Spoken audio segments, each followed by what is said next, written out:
welcome to today's webinar, Making Sense of Food Date Labels. ReFed is excited to host this event on Stop Food Waste Day. Happy Stop Food Waste Day, everyone. And really kind of dive into the challenge of all the confusion around date labels. So thank you for joining us. My name, as I said, is Dana Gunders. I'm the president here at ReFed. If you're not familiar with ReFed, we are a US-based nonprofit working to catalyze the food system towards evidence-based action to stop wasting food. And our goal is really to increase the adoption of food-based solutions. So one way we do that is through events and webinars like this, which can help inform the work that all of you are doing out there. Before we get into the conversation, I want to share a couple of quick announcements. First, registration is open for our 2025 Food Waste Solutions Summit on June 23rd to 25th in Seattle, Washington this year. It's going to be an amazing event. We are announcing new speakers all the time. We just had Julia Collins from Planet Forward accept. We had Kathleen Merrigan from the Sweetie Center at ASU, who's going to help us process some of all the policy stuff that's going on right now. So definitely join, get your tickets. You can find out more at summit.refed.org. And we will drop a link in the chat if you want to go straight there. All right, next announcement on May 22nd, we're going to have a really cool webinar. I'm super excited for this one.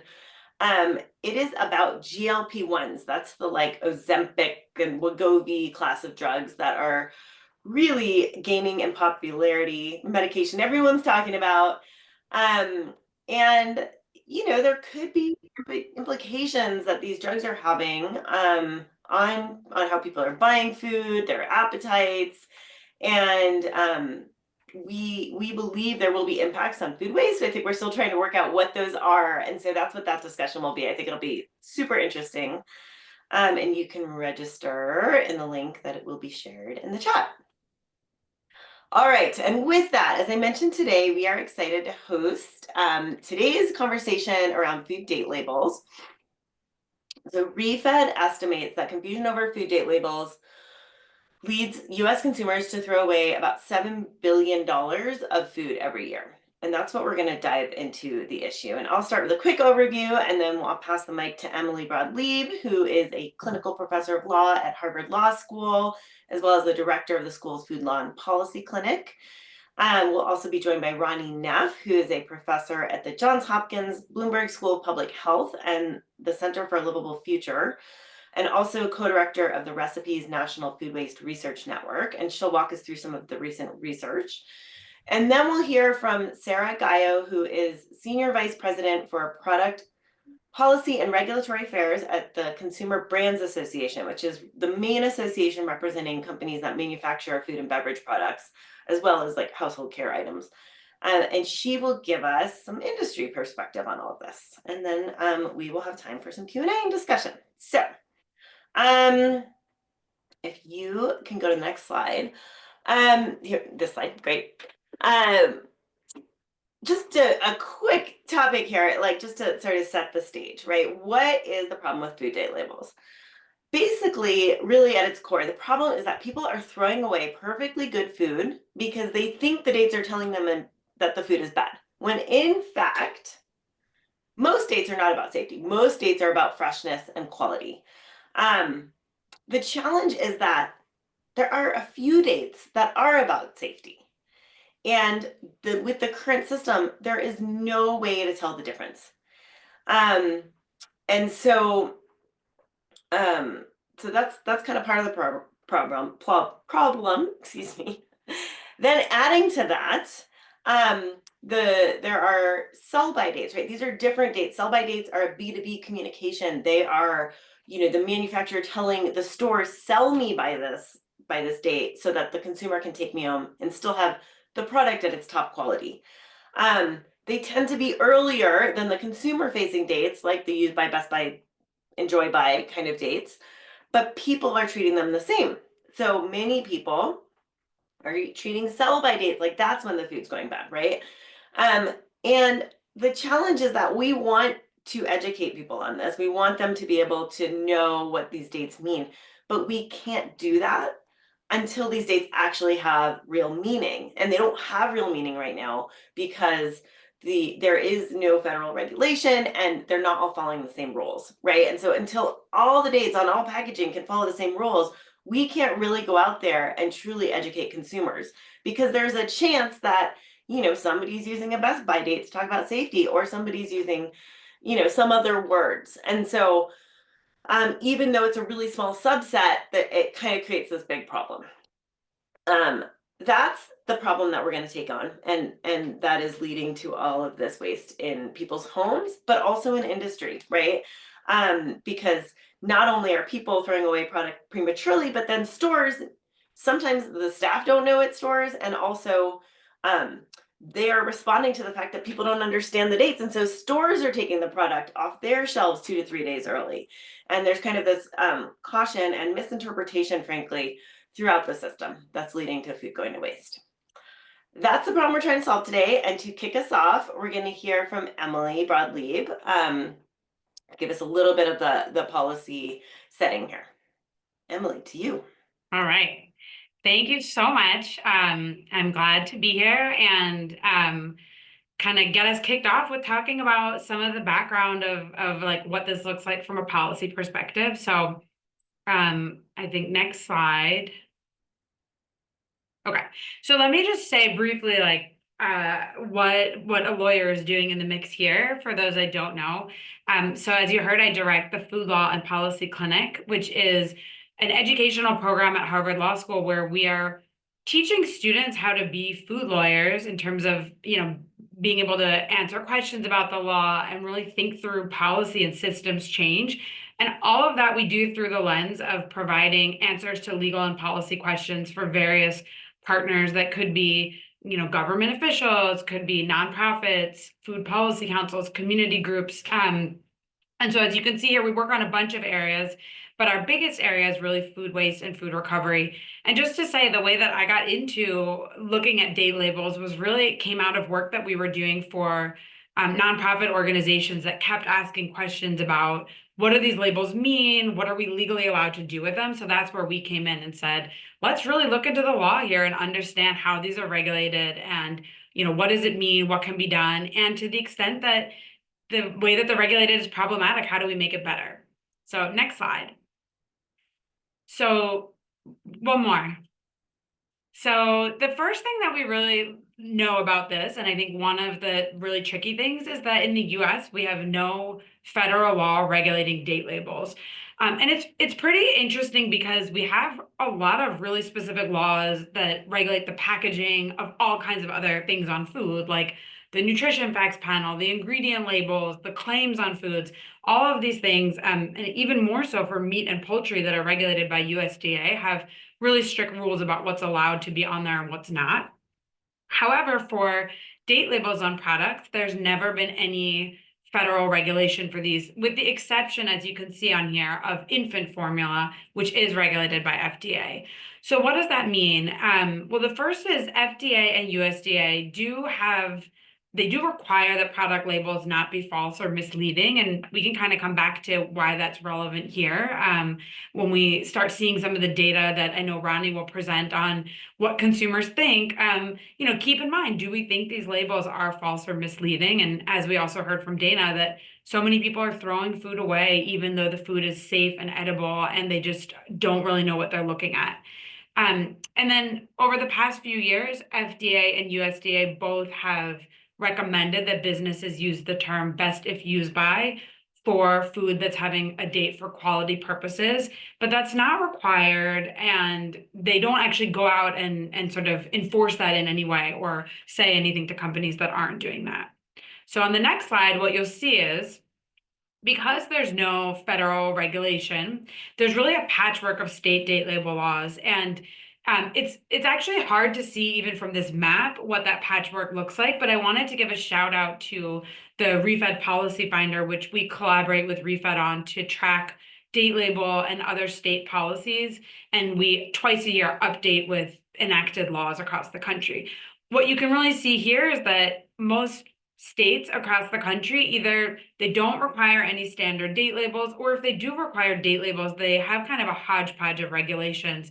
So let me just give you a few examples of what states are doing. And again, the federal government could regulate here, but in the absence of that regulation, states are allowed to kind of do what they want. So for example, dairy is a great one. Oh, can you go back one? Thanks. For example, dairy is a good example where states have like all kinds of regulations. Pennsylvania, New Jersey, Connecticut all have unique dairy product requirements, even though they're kind of in the same region, and likely companies that are selling in that region are probably selling to those various states. Montana, which is a state where we've looked at this in detail, requires a date 12 days after pasteurization on all milk products, which is a uniquely short window for those products. Massachusetts, where I live, requires dates on basically any perishable or semi-perishable food. So that would be any food that's going to go bad within 90 days of the date. The date that it's being put on shelves has to have a date label. And then New York doesn't require any date labels on any foods. So it's really a patchwork. So next slide. So in the absence of clear federal regulations and in this sort of patchwork and hodgepodge of states, I just want to give the recommendations of where we think we should go. And then I'm going to give some of the policy updates, because one of the reasons we're here today was to share that there's some progress going on. So in terms of recommendations, we've long recommended that to address this issue, we really need standard labels that make more sense. So what we've really recommended, and you can see back here, the dating game, which we published in collaboration with NRDC when Dana was actually at NRDC and was our partner on this work. What we think makes sense is to have standard labels that distinguish between food that's labeled for safety and having one label on that, and the label that we have settled on, because it's become more and more in use, is used by for food that's labeled for safety, and then for quality, best if used by. And I think when you look at the data Rodney will share, it plays out that those actually are, for example, especially best if used by, people really associate with quality. And that aligns with what we see globally in terms of the trends of other countries. We need education and awareness. We can't just change the labels and then not tell people that we're doing that, because people have gotten used to having this hodgepodge of different labels on products.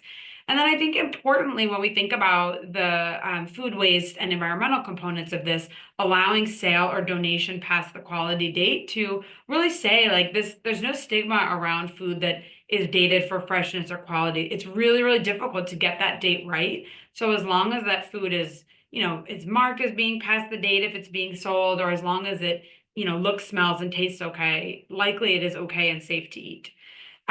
So let me talk about some of the progress. I'm not going to focus here because I know Sarah later will talk a little bit about the industry perspective, but there have been some efforts in the last few years, both domestically and globally, of industry getting behind having voluntary standards that would really distinguish between safety and quality. And then let me talk a little bit about the policy updates. So next slide. So we're starting to see, I mentioned before, all these different states have different regulations on date labels. And until last year, they were kind of all over the place. And there wasn't really any state that we would say had a strong law. They either required dates that didn't make sense, or they didn't have any requirements, which left it totally open to businesses which labels to use and why and for what reason. So California really led the charge last year in enacting AB 660, which you can see some of the key points here. First, it really standardizes to two labels, one for quality and one for safety. The same labels I just mentioned, best if used by for quality and used by for safety. It prohibits the use of a sell-by label, which is one of the labels that's actually the most confusing to consumers and is really better used for like stock rotation for the, so it shouldn't be visible. And then it allows sale or donation past the best if used by date, and also allows donation of food where the label's incorrect or there's an issue with that, which again helps to make sure that food gets to people. California also interestingly called on Congress to pass the Food Date Labeling Act, which would standardize these nationally. So they want federal change. They're trying to take matters into their own hands in the meantime, but are also, they're not trying to do something just for them. They really want to see this better for everyone. And then on the next slide, you'll see that this year, there's a whole bunch of different states that have introduced date label laws this year. Some of them are really following along with what California has done, such as New Jersey, New York, Virginia, and South Carolina. But we're gonna, without a federal fix, I think continue to see states do all different kinds of things. So for example, Illinois and Oregon would task state regulators with developing rules on which label to use. So it's kind of unclear like what foods would get which. And then Massachusetts has a bill that would require best if used by for the quality label, but expires on for safety. And Colorado just passed a law that's really more of a liability protection law, but it also encourages grocers to use best if used by rather than sell by for the quality date on prepared food. And let me briefly say what's going on at the federal level on the next slide before I pass it off. So one quick thing is that we're seeing some movement at the federal level. At the end of last year, the USDA and FDA did a joint request for information on date labels, just asking a bunch of questions about, are these confusing? What do consumers think? What do businesses think? That kind of thing.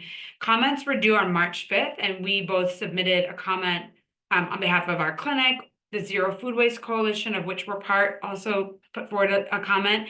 And there were, I think, 6,900 comments total, as well as one sign-on letter submitted by Too Good To Go with 11,000 signatures. So I think there was a lot of demand. It showed a lot of demand for something. And then lastly, the Federal Food Labeling Act on the next slide has been proposed in the last few Congresses and very much aligns with the recommendations I laid out, standard labels. It preempts states from having other requirements or from prohibiting sale or donation after the quality date, and then would require education. And in the last Congress, at the end of last year, we saw it picking up steam. So for the first time, there were over 40 co-sponsors in the House, including more bipartisan co-sponsors. And it has not yet been introduced this year, but we anticipate it coming in the next few months and are especially trying to look for bipartisan co-sponsors in the Senate. But I think we're seeing a lot of movement here that has been exciting. So I'll pause there and turn it back to Dana. Thank you. And we're going to go straight to Ronnie, who's going to tell us a little bit more about some recent research on the topic.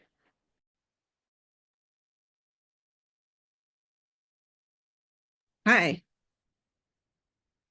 I'm pleased to have the chance to talk with you today. So as was mentioned, I'm Ronnie Neff, and I'm going to share with you about a report on a survey that we did in January with me, with Emily, with Dana, and also with Akif Khan from also with Emily's group. And just to point out that image there on the first slide, you can see the milk there. One thing that I want to highlight is that it's not only about what we think. There's a lot of emotions wrapped up in our reactions to these date labels. There's fears, there's hopes for what our food will taste like. There's kind of visceral reactions to food that we think may or may not be safe or older. And so that's all wrapped up in it. So it's not only knowledge, these labels affect us in a lot of different ways. Next slide. All right, so why a survey? So in 2016, we had surveyed US consumers about food date labels. And what we found at that time was that there was widespread confusion and misinformation. And since that time, we've seen a real significant rise in action on food waste and on food date labels, as was just described. A lot of interventions, education, policy, public discussion, and this voluntary product code dating initiative. So we really wanted to know, are consumers any less confused now than they were back then? Next slide. So we worked with the Harris On-Demand Omnibus survey, and the survey was done in January. And we surveyed over 2,000 US adults in a nationally representative sample. And we asked them 8 questions, which I'll describe. And compared to the 2016 survey, we had double the sample size. And because it was a different survey firm, there's a slightly different approach to how people were selected. But generally, we expect that things will be the same so that there is some comparability. And there are a few small wording changes. Next slide. Key findings. So the first thing we found was that there's really this widespread confusion and misunderstanding persisted and actually increased since 2016. So today, 43% of the US population said that they always or usually discard food based on the date label, which was up from 37%. And then 44% think that food date labels are federally regulated, up from 36%. Next slide. And now I'm going to share some results that are that are new since the brief that we put out about a month ago. So thinking that these food date labels are federally regulated, which again is incorrect, is linked with always discarding food based on the label. So among those who always discard food based on the label, if you think the date labels are federally regulated, that you're more common to do so. Next slide. And then on the flip side of that, among those who occasionally or never discard food based on the label, you can see those blue bars. The ones who know that there's a lack of federal regulation are more likely to occasionally or never discard food based on the label. So that really speaks to the idea that if you have this misinformation about the date label, you're more likely to throw out the food as a result. Next slide. And consumers often think that they understand these date label meanings, and they're often incorrect. So we first asked, do you know the meanings of the following 8 types of dates on food labels? And then we had the kind of aha, so what do you think these date labels actually do mean? And we showed them 8 different labels, and 2 of them were icons, which are images that were used elsewhere, and we wanted to see how they would test here. Next slide. And so if you average across all those 8 labels, which you can see on the vertical column there, those are the 8 labels, across all of them, an average of 87% thought that they knew the meaning, which is the solid teal and the red. And actually those white bars in between were colored in the version of the slides that I had. They were striped. And so the one next to the teal is for those who said they didn't know the meaning, but then they responded correctly. So basically, all the teal, solid, and stripes were saying that they were the ones who answered correctly. And that's a significant portion fewer than those who thought that they knew the meaning. The other thing that's important to show here is I want to point out the reds are those who responded incorrectly, and that's a pretty large portion of the population. And what we meant by correct and incorrect was based both on that voluntary product code dating initiative and also on if somebody said something else that also was considered acceptable since there is no federal standard. And I want to point you to use by, and the use by label under this standard would have something to do with safety. So we really would want people to pay attention to it. And if you look at that, there are a lot of people that are responding incorrectly to the use by label, which means that that could relate to a significant food safety risk. So we're not there yet because it hasn't been standardized, but we could get there. And so we'll need to do some good education. Next slide. We also wanted to look by specific food. And so we looked at 5 foods: deli meats, pasteurized milk, raw chicken, bagged or boxed lettuce, and breakfast cereal. And for the latter 4, we would hope that people would make their decisions based on their senses. Because, for example, if milk is pasteurized or if we're going to cook the raw chicken, we'd hope they use their senses. But these bars show how many people actually made their decisions based on the date labels, and it's significant majorities. And it varies somewhat by label, but overall, people are looking at the fact that there's a label. So that could lead to a significant amount of food waste. Next slide. And then on the flip side, for deli meats, we want people to use those labels because there's a food safety threat after the label. And again, we're still finding, a lot of people are using those labels, but a lot still are not. They're using their senses, and that's a food safety risk. Next slide. We also found that a lot of people would discard not just based on the label, but before that label date had even happened. And so you can see that even with a sell-by label, 8 to 14% of people are throwing it out before the label even happened. Next slide. So in summary, we documented widespread misinformation and confusion and a frequent incorrect belief that the labels are federally regulated, and thinking that was linked to relying on the labels for food decisions. We found that people misinterpreted the label meanings a lot, and even when they thought they knew what the labels meant, they were often incorrect. And then we found that people who were relying on labels when senses would be more appropriate was common, and that leads to waste. And on the flip side, using senses when the label should actually be followed is connected with a food safety risk. And we seem to be moving in the wrong direction, and it's not clear why since 2016.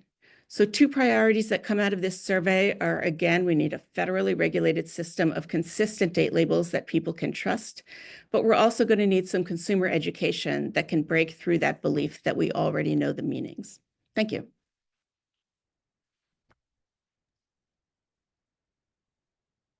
Thank you, Ronnie. And thank you also, Ronnie and Emily and their teams were amazing at conducting this research in like record speed. So it was in time for that RFI that Emily mentioned to get submitted to the government. So that was amazing. And thanks for walking us through that, Ronnie. And now we'll move to Sarah. Sarah is with the Consumer Brands Association, and I'll let you go from there, Sarah. Great, thank you so much. There we go, I'm good now. Great, so thanks everyone. Thanks for having me, and happy to be here today to talk about this topic from an industry perspective. My name is Sarah Gallo. I'm the Senior Vice President for Product Policy and Federal Affairs with the Consumer Brands Association. For those of you that don't know Consumer Brands, we are the trade association that represents the consumer packaged goods industry. So the food, beverage, personal care, and household manufacturers that make the brands that are in all of our homes that we trust, that we feed our families, that we use in our homes every day. It's a great opportunity to speak about what industry has been doing on this topic that marries some of the bigger things that I think Ronnie's last point was exactly it. How are we serving the needs of our consumers? How are we putting safe products in the marketplace and helping consumers have confidence in the safety of the products that they're choosing? And also, how are we thinking about that consumer education piece? So if we go to the next slide, I'm going to talk a little bit, and Emily alluded to this earlier, just sort of a little bit of a historical perspective on how industry has been showing up in this conversation. So in 2017, as I said before, I represent the manufacturers, and I was not with Consumer Brands in 2017, but the manufacturers and retailers joined together to tackle this exact problem that we're talking about. How best to streamline and standardize wording from more than what was at the time, and I think we've walked through 8 of these today, but at the time, 10 different product labels into those 2 standard phrases. And we've been talking about these quite a bit, but from a manufacturing and retail perspective, it was really important to have those standardized phrases to address those 2 big issues that we know consumers are solving for, and that we're responsible for solving for along with them as we put products in the marketplace. The first one being around quality, so that there is a consistent sense of quality and consumers are having confidence in their ability to purchase that product, which was brought down to the standard phrase of best if used by, and then used by, which again, as we've been talking about here, has that potential safety implication, or not just a safety implication, but thinking about what could happen from a material degradation standpoint, so that the quality of that product may be addressed in the best if used by, but if we're talking about material degradation, or again, that potential safety issue, that there was a differentiation and a simple way to look at that and standardize that. So if we go to the next slide, this was a voluntary initiative and remains a voluntary initiative at this point. I think I know that there can be some historical criticism about voluntary initiatives, but I do think it's important, and we come to this table again in this conversation like we do with many things that consumers are interfacing with on the product label, is what can industry do absent a government mandate that sometimes takes a long time. or that sometimes, that there's not a political will to get things over the finish line, but we know it's something that consumers are demanding. So those voluntary initiatives can play a really important role in starting the process, in delivering important information to consumers, and doing so in a way that is sometimes a little bit faster than what the government apparatus can do. So it is at this point in time a voluntary initiative. Obviously, consumer brands represents a subset of the food and beverage manufacturers across the country. And as we talk to our members, as recently as the comment development for us on that RFI, we do know that the vast majority of our members have adopted those two standardized phrases, and it's what makes our participation in this conversation, I think, really important in sharing information as well. So that initial widespread adoption was encouraged by the summer of 2018 and really was aimed at solving, I would say, three big challenges. One is providing those shoppers with clear, easily understood date label information, increasing that consumer confidence in the quality and the safety of the products. No one is closer to the consumer, I think, than the food manufacturers, and that relationship we have with consumers is very critical. And then reducing food waste, which I know we've talked about as, I would say, not just like a tangential benefit to standardizing and bringing that clarity, but more thinking about the role that we're playing in the broader conversation around implications of food waste and how that this standardization can help address that problem. I think we'll go to the next slide. The other important thing, and this gets to, I think, momentum, and it also gets to, what we're seeing that Emily walked through at the state and federal level, is important to note that FDA also expressed support for this in 2019. So again, recognizing the important role that FDA plays in as a regulator, as our primary regulator in the food industry, along with USDA, that FDA kind of thumb on the scale to strongly support that voluntary initiative, the best if used by, particularly when choosing that quality-based date label, was going to be very important. So, at the time, the consumer research showed that phrase could help with distinguishing those products and when they'll be of optimal quality. So you have industry coming to the table based on consumer demand for clarity, based on what we were seeing in the marketplace around consumer confusion, around, always rooted in our commitment to food safety and having that relationship where consumers are purchasing things and can trust the quality and safety of the product. And now getting to the point in 2019 where FDA is also acknowledging that, that effort was encouraged. So if we go to the next slide, keeping all of that in mind, and it's really hard sometimes, I said I wear two hats for consumer brands, one on product policy and the other thinking about, our federal affairs landscape. Sometimes it's hard to separate the policy from the politics here. And I think that's come through in the conversation when we think about the state and federal landscape. So what brings us as consumer brands and what brings industry to the table today in looking to achieve that federal solution, I think, are pressure points from a couple things. One is that state patchwork, and certainly at a time where we're seeing a proliferation of state bills that are aimed at either, increasing consumer transparency, talking about ingredient safety, particularly, as you saw from Emily, specifically and squarely focused on date labeling. That level of state pressure is meaningful to industry, and where we can avoid a patchwork and have a workable federal solution, that is now, I think, something that we view as very advantageous, and why throughout the course of the last Congress, we worked closely with the House and Senate and supported that legislation moving forward. So where we stand today, I think we could have a good conversation. I won't suck up all the oxygen on having a political conversation here. We can do that in the Q&A, but the legislative realities in this Congress are a little bit different, right? There are bigger priorities. The president has different priorities. So thinking about how we navigate that political dynamic is going to be really important. And I think it makes that need for bipartisan support all the bigger, and I think points us in the right direction where we collectively are going to have to put some muscle or put some shoe leather in the coming weeks and months. The other question I think from today's landscape is, how does food waste fit into that conversation? How are we having that conversation be top of mind in talking about food waste, and what policy solutions are going to get there?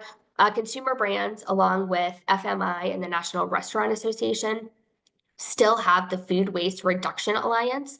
That is a really important initiative that was put together many years ago to think about the role that, from if you think about the manufacturing, retail, and then the out-of-home restaurant aspect of food waste, how could we come together? There were some reports issued out of that alliance.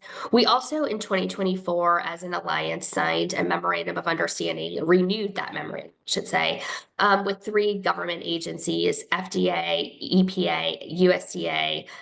There was a role for USAID at a time. Unclear how that will translate into the State Department at this point. But those 3 key agencies that also were tasked with, implementing a government-wide food waste reduction strategy. So just wanted to reiterate that partnership still exists, and I think it's going to be really important in how we frame and contextualize date labeling and food waste in the context of what the current congressional and administration priorities are. Which leads to the last point I wanted to make, which is I think creatively, what I think about all the time as we look to have a federal solution, as we look to increase consumer education, is there a role for date labeling and food waste reduction in the Make America Healthy Again movement?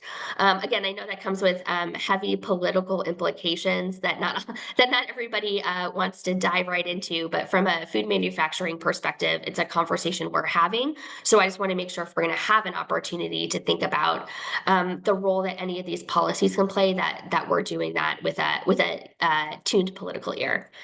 And I think that's all I had for my. If you go to the next slide, I think it's just my email. Great, thank you. Wow, awesome. That was so much from all of you. Thank you. Amazing setup and just a great foundation for the conversation we're about to have. Ronnie, would love to get you back on screen here too. All right, we have about 20 minutes for Q&A. We only have Sarah for 10 of those. So I will probably start with her because she has to run off to the hill here. Duty calls, but lobbying is not as glamorous of a job as everybody thinks it is.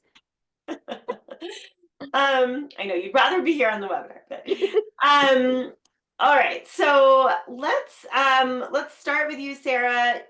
Just you said a little bit about this, but maybe to ask it in a slightly different way. Just quick anecdote before we go there. Emily and I have been working on this topic together since 2013, when that dating game report came out. We actually shared a hotel room in New York when it was published with her mom too. So it's interesting. Like that was 12 years ago, which is crazy. And I think when we kind of started discovering this topic ourselves, we were like, we never thought it would take this long, right? Like it seemed so obvious back then that we can just standardize the date labels and then we can move on and educate people. That's the hard part, right? But it turns out just the standardizing, which is kind of that necessary but insufficient step before we educate people, has taken a lot longer. And I think at this point though, we're feeling a lot of momentum. And Sarah, I think having you here is an indication of that, because there was a long time where industry was not supportive of a federal legislation. So I would love to hear why now, right? What is bringing you guys to the table now, and how optimistic are you that we'll actually make progress? Yeah, so I think it's a couple of things. And Dana, I appreciate that you touched on the fact that sometimes these policy solutions seem simple, right? And sometimes there's a truth to that. I think from a manufacturing perspective, it's not there's a mechanical aspect of this that we also have to take into account. And our job holistically, as an industry representative, is to think about, what are all the changes that food manufacturers being asked to make on the label. are those things happening at the same time? Are they happening at different times? And what is that? I don't always like to use this term, but like, what does that real estate on a label look like, or the real estate of a product? And how do we think strategically about if there are going to be changes there? Just being cognizant that food comes in different kinds of packages, it's different shapes. There's so much space, a small package versus a large package, a canister versus a box.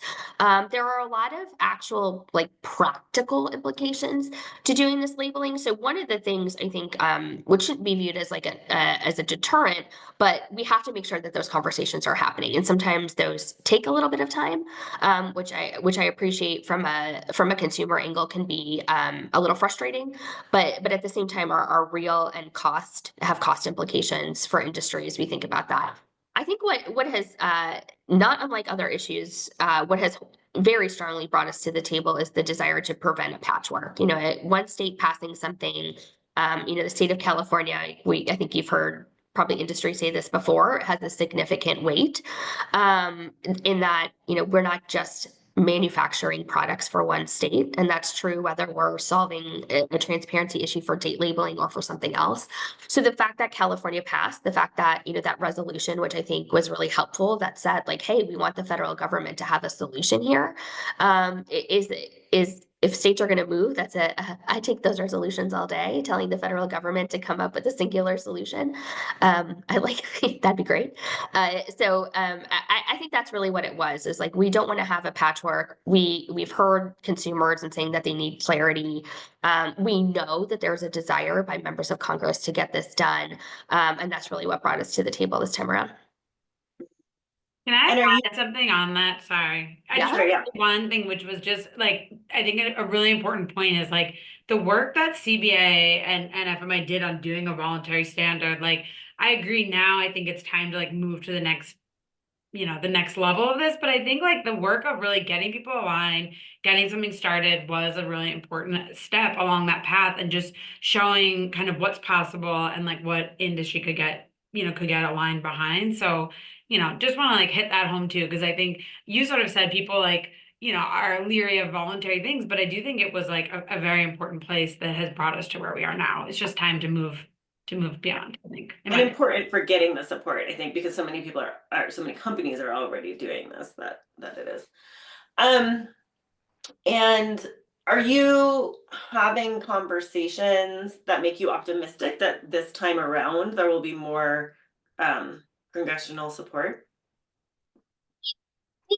It's great to see that the House sponsors have stepped up again, as well as Senator Blumenthal in the Senate. And I think good history of government affairs work says like sometimes it can have a domino effect, right? If we get the right folks involved, then all of a sudden you go from a handful of co-sponsors to many co-sponsors, and these things become much less controversial.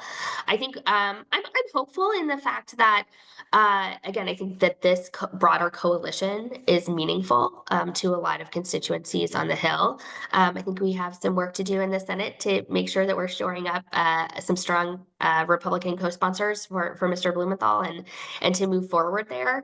But I mean, you have to be a little optimistic. I can't not be optimistic about this stuff. But I do think to the extent that there are going to be any administration, regardless of party, is going to have sort of a whole scale look at what's doable, what the last administration couldn't get done, what's hanging out there that almost made it over the finish line. I think that those things work in our favor. Got it. And last question before we let you go here is there's a question in the chat about what % of market share CBA represents, but I'll just kind of add on to that. Like, I think and it's been a huge support for CBA to come on and being so explicit about supporting this legislation. That is not yet introduced, but we hope to be sometime soon.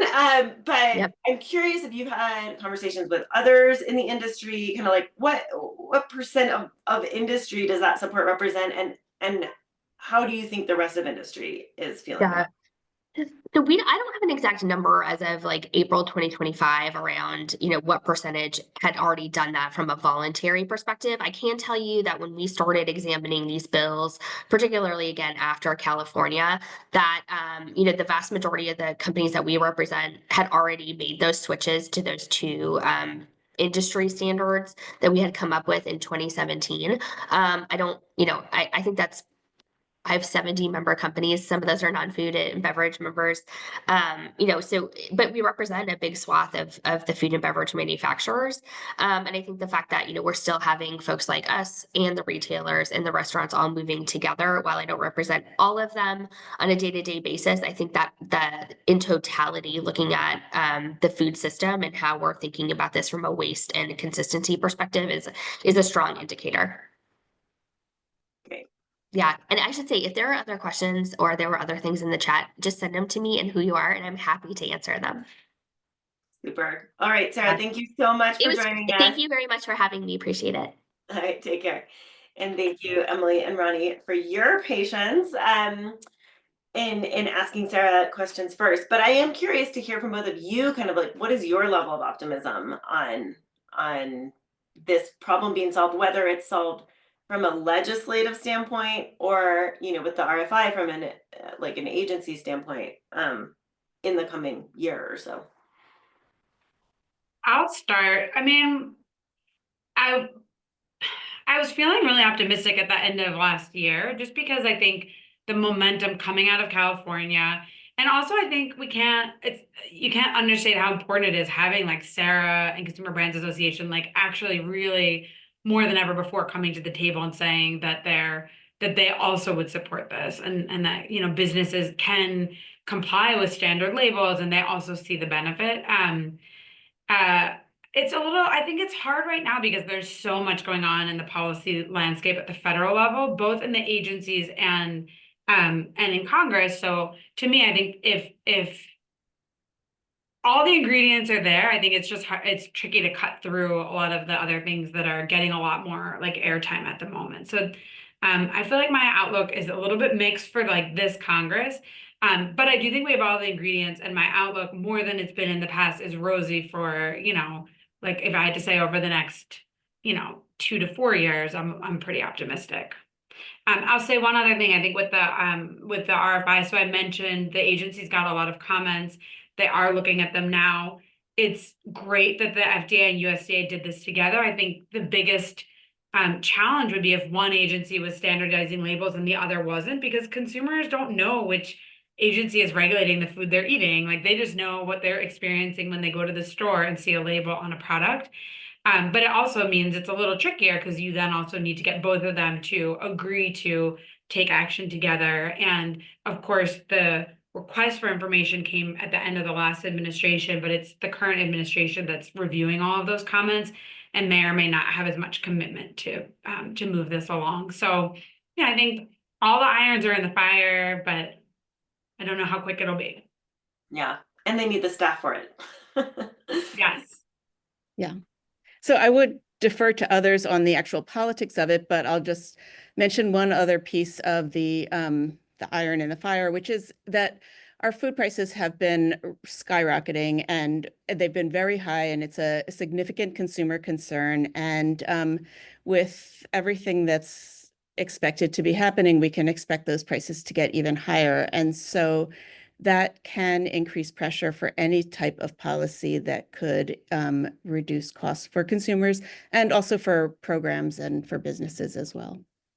Yeah, I think that's a great point, Ronnie. I think that actually, more than anything, is what gives me some optimism this year. I think when you combine sort of vocal industry support with the fact that this is something that can actually help stretch food budgets and look like a step that the government is taking, whichever side, to help consumers with food prices, I think that that's what gives me a lot of hope for this year, actually. All right, so let's move on. Ronnie, just combining a couple audience questions for you. One is, have we done any user studies to see if the proposed new labeling will be clear for people? Are those the right phrases? And kind of along with that, you made the point that people looking at the date rather than the label phrase is actually like they're mostly focusing just on the date, less on the phrase. So, how much confidence do we have that like doing the standardization is going to get people to look at the date and not, I'm sorry, at the phrase and not just the date when we're so focused on what the phrase says? Yeah, those are both terrific questions.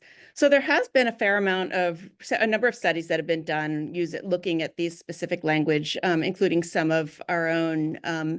And even in this study that I just reported on, it does include the phrases that would have been, that would be in this policy. And one thing that is interesting, I think, is that use by is significantly less recognized by consumers than expires on. But that said, I think that any of these terms can be made comprehensible and made meaningful to people if we just choose them and stick to them and then, create messages around them. So I think the real problem is not having a consistent set of terms. Yeah, right. I'll just double down on that anything needs education. And the problem is we can't do the education right now because we don't have that standardization. So we can't tell people what these dates mean. And so it's sort of just like hanging out there in the uneducated ether, let's just say, for to be interpreted as people want. And then just to follow up on your second question in terms of attention to the actual dates versus the text, there is research that suggests that that is the case, that people are paying attention to those dates. And so that speaks to the idea that for example, sell-by dates and things like that are really misleading consumers if people are paying attention to that date rather than the word sell-by, which they shouldn't be paying attention to at all, speaks to the idea that we really shouldn't be showing those to consumers, in my opinion. On that point, and I kind of alluded earlier when I was speaking to the fact that both FDA and USDA have the authority to regulate any labeling on packages that are false or misleading. And I think the data is really showing that people are misled. Like the number of people who are, believe that the dates are all safety dates, or who believe they know what the data is and are incorrect about them, or who believe that the federal government's regulating this. So I think, I kind of, plus one to Ronnie on, it's less to me about which phrases we use, and it's more about picking them, sticking to them, and then having everyone consistently, explaining what those are. And to the extent industry is at the table too, like them being able to also do that education once those are standard makes a lot of sense. Yeah. And I love that. I've had conversations where people think they know what it means. They think it is regulated and they're like, well, I don't listen to it. It's kind of like a speed limit. They're like, I'm, defying the system because I eat the food after the date, but they still are misunderstanding the date. Right. Is it still misleading in that sense? Emily, I know you have looked at a lot of other countries around this. And so tell us what are other countries doing? Is it working there? What do we know about that? Definitely. And actually it ties nicely to this because in some ways the choice of use by as the safety label is a standard that's being used in a lot of our peer countries. So in some of our work, we've been really analyzing and comparing laws across countries on food waste and food donation, and date labeling, of course, has been one of those. And I'd say maybe like three interesting things. The first is that now that we've looked at this in 25 different countries and the European Union, the US is the only country that doesn't have any federal regulation of date labels. So that doesn't mean that every other countries are good. Some of them, I think they could be stronger and clearer, but we're the only country, as far as I know globally, that has just said, oh, we're really not going to regulate. And in fact, FDA and USDA in the past have said they're not regulating these because they're not safety and they're concerned of, their job is to make sure food is safe. But again, as we know, people are confused. So I think that's one piece. And then most countries that are having success, it's using the formula that we've been recommending, which is having two really clear standard labels. So the European Union, for example, does this really well. They have best before for the quality date and use by for the safety date, but foods are required to only use one of those two. There's also been efforts, and we're not even really there yet, but there's also been efforts to make sure that foods that really don't need a date label at all don't have one. So, you know, when we've talked about the Food Date Labeling Act here, the idea behind it is no labels are required on anything, but if a company uses a label, they have to use the correct one of those two. So it allows for future down the line to then say, you know what, some foods really don't need one of these labels. Like, and you know, I think there's been efforts to do that on things that are like really shelf stable, or things like, you know, vinegar, bottled water, you know, fruits and vegetables, which mostly don't have labels. But I think as you start getting into this space where people expect labels on everything, we're like needlessly using them.